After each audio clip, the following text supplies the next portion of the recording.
So the famous Icelandic strongman John Pál Sigmarsson, I think he was 3 or 4 time world's strongest man.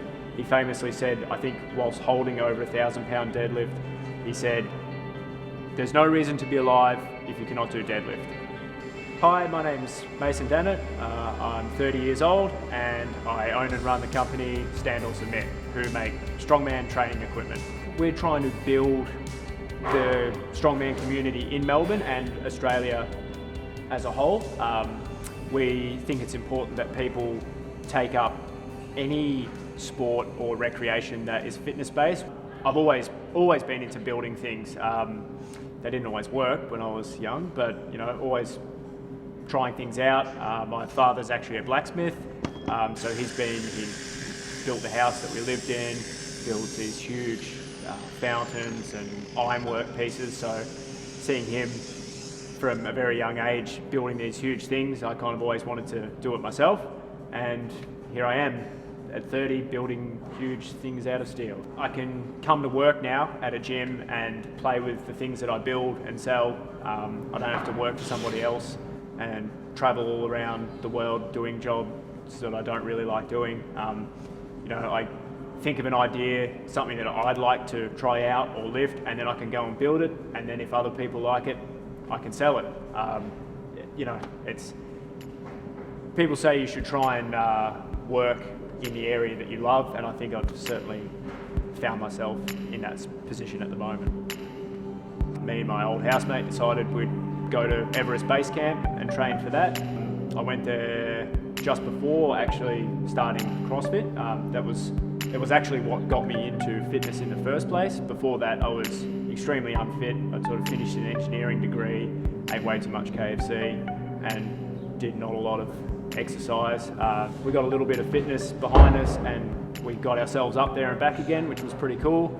But then when I came back, that was sort of, I guess, a changing point in my life. I stopped drinking and partying a long time ago, and I'd spend my Friday and Saturday nights designing new equipment or thinking about marketing ideas and so on. So just finding all the spare time and making the most use of that is the way to do it. And even now, even with one job, I have to look at maximising the amount of hours in the day to get everything done.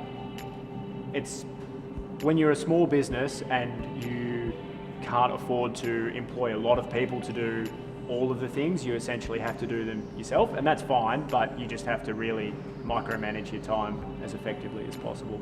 Otherwise, it does not happen. Getting started, it's tough. The obvious one is money. You've got to be able to fund new projects that you want to try. People aren't necessarily buying them straight away. I don't think I actually sold a piece of equipment for about 2 years. It was only in the last year that we've really started selling stuff. So for 2 years I was developing products, trying to make them work, not really knowing how to sell them.